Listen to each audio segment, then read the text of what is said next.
నమస్కారం.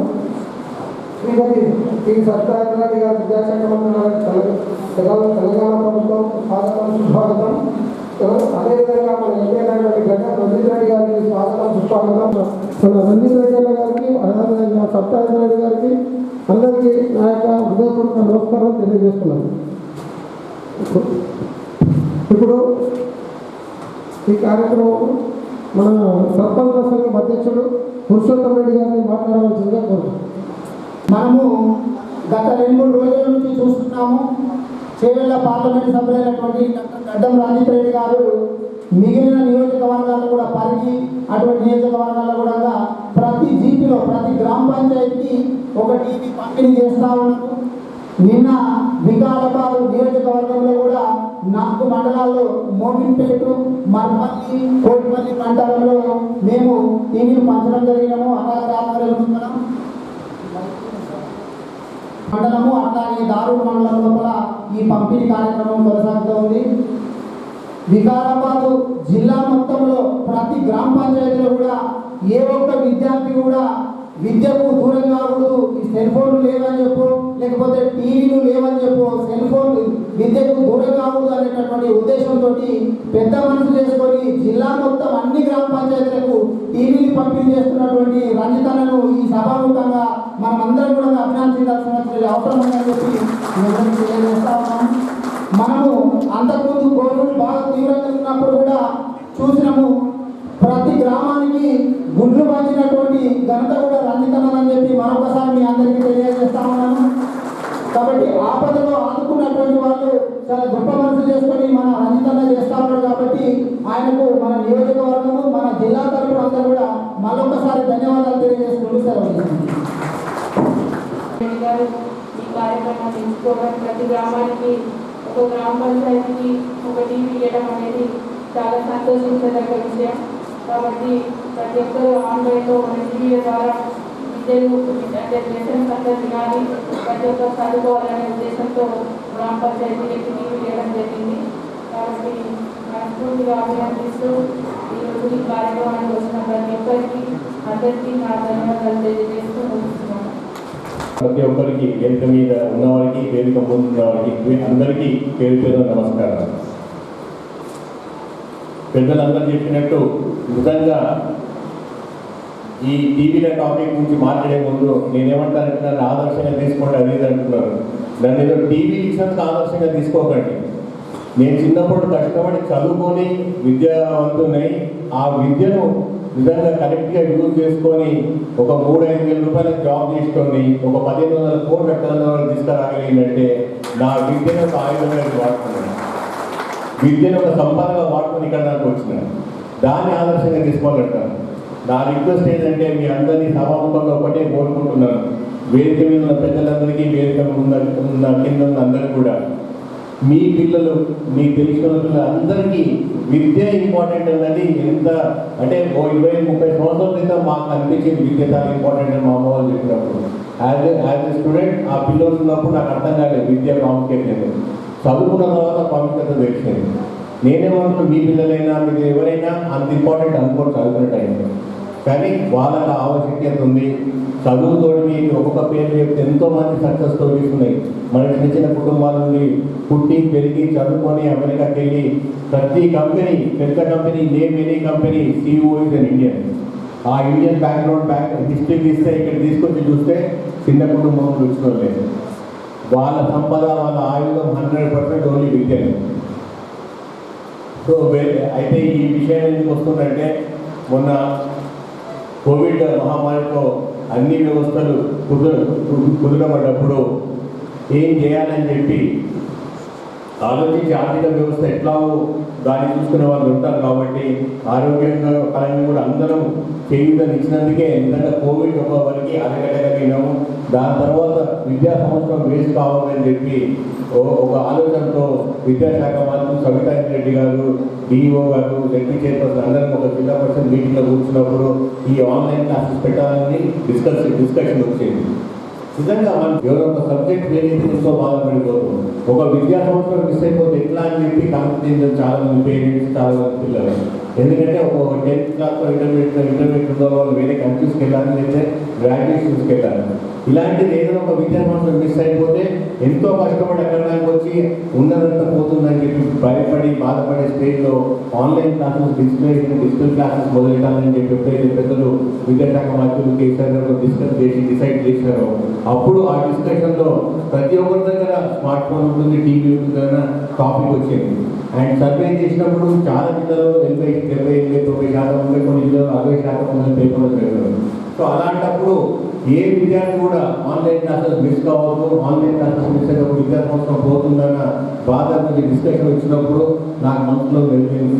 అన్ని గ్రామ పంచాయతీలు ఒక్కొక్క టీవీ పెడితే ఆ గ్రామంలో ఉన్న పిల్లలందరూ అక్కడ చదువుకుంటే డెఫినెట్గా బెటర్ ఉంటుంది. ఎందుకంటే మనందరికీ తెలుసు ఆ పిల్లలు స్టేజ్ ఉన్నప్పుడు చదువు మీద అంతా ఇంట్రెస్ట్ ఉండదు అని చెప్పి మీరు తల్లిదండ్రులు అందరూ వచ్చిన స్మార్ట్ ఫోన్ ఇచ్చేసి చదువుకోబిడ్డ అని చెప్పి మీరు వ్యవసాయానికి పోతే ఉద్యోగాలకు పోతే డెఫినెట్గా చదువుకోరు. మనం కూడా ఆ స్టేజ్ చదువుకోం కాబట్టి ఒక టీవీ ముందు పెడితే అక్కడ నిలబడి టీచరు సర్పంచ్ గారు అక్కడ నిలబడి చూస్తే బెటర్ ఉంటుందని చెప్పి ఆలోచనతో వికారాబాద్ జిల్లాలో ఉన్న గ్రామ పంచాయతీలన్నింటికీ ప్రతి గ్రామ పంచాయతీకి ఒక టీవీ అందజేద్దామని చెప్పి డిసైడ్ చేసుకోవడం జరిగింది.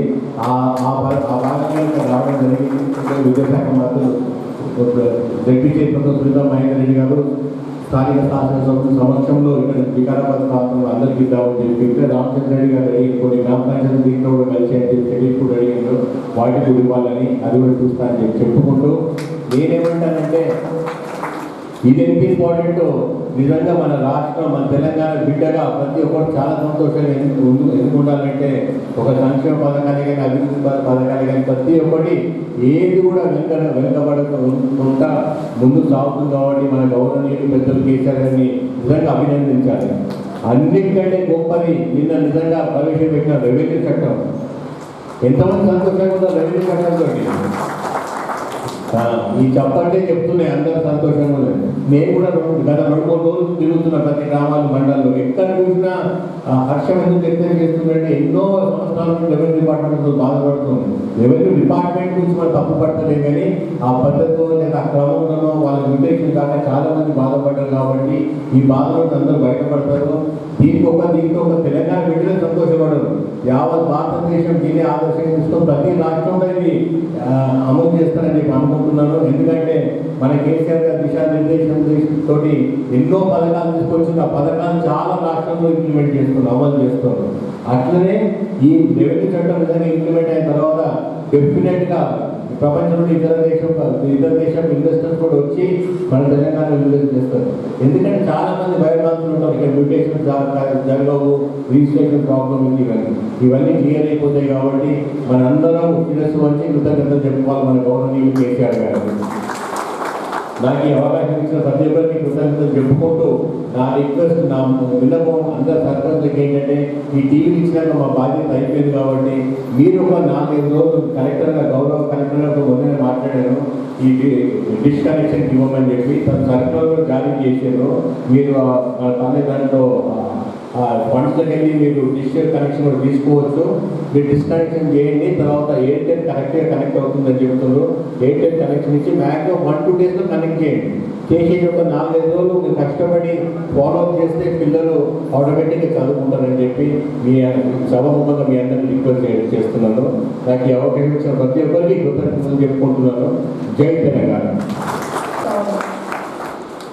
ముఖ్యమంత్రి గారి ఒక మీటింగ్ జరిగినప్పుడు ప్రైవేట్ స్కూళ్ళ పిల్లల్ని ఏదో ఒక రకంగా చదివిస్తూ ఉన్నారు. మరి ప్రభుత్వ పాఠశాలలో పేదవాళ్ళు ఉంటారు కదా, వాళ్ళని ఏదో రకంగా ఆలోచించాలి అని చెప్పినప్పుడు ఒక సర్వే చేస్తున్నాం. సర్వే చేస్తే ఏంటంటే ఎంతమంది టీవీలు ఉన్నాయని సర్వే చేస్తే రాష్ట్ర వ్యాప్తంగా 87% వరకు ఆల్మోస్ట్ టీవీలు ఉన్నాయని ఒక ఇన్ఫర్మేషన్ వచ్చింది. అయితే కొంత 3%, 4% సంబంధించి లేవు టీవీలు అనేది ఒక ఆలోచన వచ్చినప్పుడు దాన్ని ఎట్లా అభ్యర్థించాలని ప్రయత్నం చేస్తున్నాం. సరే, మాకున్న డిస్కషన్ వరకు కనీసం పక్క వాళ్ళని కానీ చూద్దాము, లేదంటే టీచర్ పోయినా చదువు చెప్పాలి అనే ప్రయత్నం చేస్తున్నాం. ఈ 87%లో ఇంకో 40% మందికి ఫోన్లు కూడా ఉంటాయి. ఇవన్నీ సర్వే చేసిన తర్వాత దూరదర్శన్ ద్వారా చెప్తే బాగుంటుందని ఆలోచనతో క్లాసెస్ స్టార్ట్ చేస్తున్నాం. చాలా బాగా రన్ అవుతా ఉంది. మనం ఒక వికారాబాద్ జిల్లాలోనే తీసుకుంటే 87% మంది పిల్లలు టీవీ ద్వారా చదువులు చూస్తూ ఉన్నారు, వింటూ ఉన్నారు. 87% మంది చూస్తూ ఉన్న 64,500 పైకి స్టూడెంట్స్ ఉంటే 4,000 మందికి టీవీ లేదు ఒక్క మన జిల్లాలో. సో ఈరోజు మన ఎంపీ గారు ఇచ్చింది తప్పకుండా వాళ్ళకి ఉపయోగపడుతుంది. చదువు విలువ తెలుసు కాబట్టి, చదువు వల్ల ఏ విధంగా అభివృద్ధిలోకి రావాలని వ్యక్తిగత ఎక్స్పీరియన్స్ ఉంది కాబట్టి దాన్ని మన ఎంపీ గారు ఈరోజు మనకు టీవీలు అందిస్తున్నందుకు వారికి ప్రత్యేకంగా అభినందనలు తెలియజేస్తున్నారు. నిజంగా చదువు విలువ తెలిసిన వాళ్ళు, ఆ కష్టం ఏంటో తెలిసిన వాళ్ళు, ఆ చదువుకుంటున్న వాళ్ళకి ఎక్కడికైనా సాయం చేయడానికి ప్రయత్నం చేస్తారు. కాబట్టి మీరందరూ కూడా మీ గ్రామ పంచాయతీలలో పిల్లలందరూ టీవీని చూస్తున్నారా లేదని చూడాల్సిన అవసరం ఉంది. వాళ్ళ పేరెంట్స్కి చెప్పాల్సిన అవసరం ఉంది. క్లాసెస్ వింటున్నారా లేదని చూడాల్సిన అవసరం ఉంది. టీవీ లేని పిల్లల్ని గ్రామ పంచాయతీలో తీసుకొచ్చి వాళ్ళకి చదువు అందించే దాంట్లో మీరు భాగస్వామ్యం కావాలని మిమ్మల్ని కోరుతా ఉన్నాను. ఇది కాకుండా గ్రామాలలో స్కూల్కి వెళ్ళని పిల్లలు కొంతమంది ఉంటారు, అంటే నెక్స్ట్ జాయిన్ అవ్వడానికి. అలాంటి వాళ్ళని స్కూల్కి జాయిన్ చేయడంలో బాధ్యత తీసుకోండి. తర్వాత ఈ మధ్య ఏం చేస్తుందంటే ఎక్కడ స్కూల్కి వెళ్ళగానే పిల్లల్ని పని పట్టుకెళ్తున్నారు గ్రామ పంచాయతీ పొలాల దగ్గర. దయచేసి వాళ్ళ పేరెంట్స్కి అలాంటివి చేయకుండా క్లాసెస్ అటెండ్ కావాలని చెప్పేటట్టు చూడండి. ఇంకొకటి కూడా టీవీలో చూస్తే చదువులు వస్తాయని అనుకుంటూ ఉంటాం, కానీ ఈ మధ్య మన వాళ్ళు చదువు చెప్పిన తర్వాత నిజంగా పిల్లలకు అర్థమవుతుందా లేదా ఒక వర్క్ షీట్ ఇస్తూ ఉంటారు. ఇప్పుడే టీవీ చదువు చెప్పిన తర్వాత ఒక లెసన్ అయిపోయిన తర్వాత నిజంగా పిల్లలకు అర్థమవుతుందా లేదా అని తెలుసుకోవాలంటే మాకు కూడా కొంచెం ఫీడ్బ్యాక్ రావాలి. ఎట్లా వస్తుందని తెలిసినప్పుడు ఆ లెసన్ కంప్లీట్ అయిపోయిందంటే ఇది ఒక వర్క్ షీట్ ఇస్తున్నాం. ఇది పిల్లలకు అర్థమైతే దీనికి ఆన్సర్స్ రాసి మళ్ళీ టీచర్కి ఇస్తూ ఉంటాం. దీనివల్ల ఏమవుతుందంటే మాకు తెలుస్తుంది పిల్లలకు అర్థమవుతుంది, ఇంకా బాగా చెప్పాలని. సో ఇప్పటివరకు తెలుగు మీడియం వరకు మాత్రమే క్లాసెస్ స్టార్ట్ చేసినా ఇంకా ముందు ఇంగ్లీష్ మీడియం, ఉర్దూ మీడియం కూడా అడుగుతా ఉన్నారు. వాటిని కూడా రన్ చేయబోతా ఉన్నాం. ఈ కరోనా మహమ్మారిని తొందరగా బయటపడాలని బయటేయాలని దేవుడిని కోరుతా ఉన్నాం. గౌరవ ముఖ్యమంత్రి గారు అదే చెప్పారు. కరోనా ఒక సైడ్ ఉన్నా దాంతోపాటు మన ప్రయాణం సాగించాల్సిన అవసరం ఉంది. కాబట్టి అన్నింటికంటే ఎక్కువ నష్టపోయింది విద్యారంగం. కాబట్టి ఆ విద్యారంగంని మళ్ళీ కోరుకునేటట్టు చేయాల్సిన అవసరం ఉంది. కాబట్టి అలాంటి జాగ్రత్తలను తీసుకుంటూ కొన్ని యాక్షన్ తీసుకోమని చెప్పారు. వాటి అన్నింటి కూడా తప్పకుండా పిల్లలకు చదువు అందించడానికి ప్రభుత్వం తరఫున ముందుకుంటామని కూడా మరోసారి తెలియజేస్తూ, గౌరవ ముఖ్యమంత్రి గారు ఒక మాట చాలా గొప్పగా చెప్తున్నారు. వాళ్ళు తీసుకున్న శ్రమ, వాళ్ళు ఇచ్చిన ఆదేశాలు. తెలంగాణ రాష్ట్రంలో ఢిల్లీ లెవెల్లో పోతే నేను చాలా గొప్పగా చెప్పుకుంటా. తెలంగాణ రాష్ట్రంలో ప్రతి గ్రామ పంచాయతీకి వెళ్తే ఒక శ్మశాన వాటిక ఉంది, ఒక డంపింగ్ యార్డ్ ఉంది, ఒక నర్సరీ ఉంది, ఒక డాక్టర్ ఉంది, ఇప్పుడు ఒక టీవీ ఉందని కూడా చెప్పుకుంటాం. మా వికారాబాద్ జిల్లాలో మా గ్రామ పంచాయతీ వచ్చి చూడండి, తప్పకుండా మా దగ్గర ఒక టీవీ ఉంది.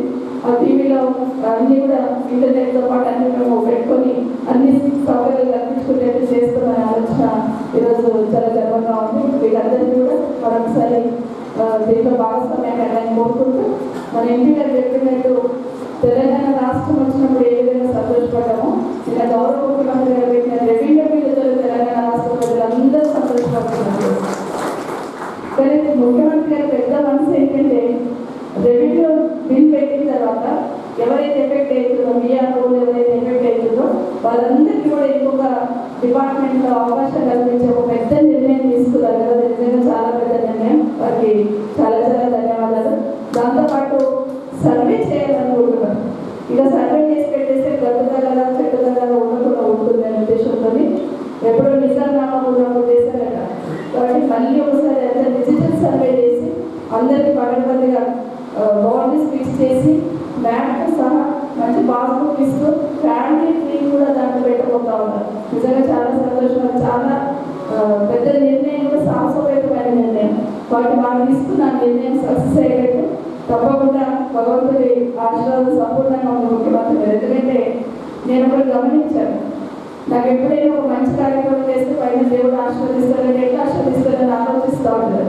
నేను రాష్ట్రపతికి వెళ్ళినప్పుడు ఎక్స్పీరియన్స్ ఎప్పుడైనా అనుభవంలోకి వచ్చిందా, ఏదైనా ఒక కార్యక్రమం స్టార్ట్ చేయగానే 4 చినుకులు పడేది. అది ఎండ అయినా కూడా మిట్ట మధ్యాహ్నమైనా వర్షం అని ఎండాకాలమైనా. మన ముఖ్యమంత్రి గారు రెవెన్యూ బిల్ అసెంబ్లీలో పెట్టి వచ్చి కారు ఎక్కుతున్న 4 చినుకులు పడ్డాయి. బిల్ పాస్ చేసుకొని వచ్చి కారు ఎక్కుతున్నారు. ముఖ్యమంత్రి గారు కారు పాస్ అయిన తర్వాత మంచి కుంభవర్షం పడ్డది. అంటే దేవుడు సంపూర్ణంగా ఆశీర్వదించాలని అర్థమవుతా ఉంది. అదే ప్రజలకు మేలు చేసే వాళ్ళకి భగవంతుడి ఆశీర్వాదం తప్పకుండా ఉంటుంది. ప్రజల ఆశీర్వాదం కూడా ముఖ్యమంత్రి గారి మీద ఉంది. ఇక ముందు కూడా ఉండాలని కోరుకుంటూ సెలవు తీసుకుంటున్నాను.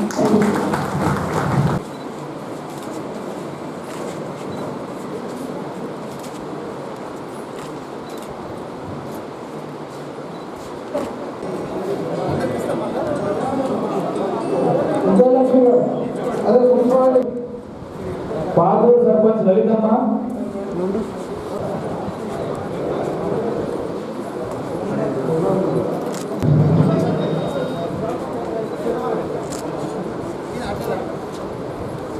ఒంటిముట్ల సర్పంచ్ సర్వరాజం అదే పుష్పలత గారు శివయాదవ్ గోల్పూర్,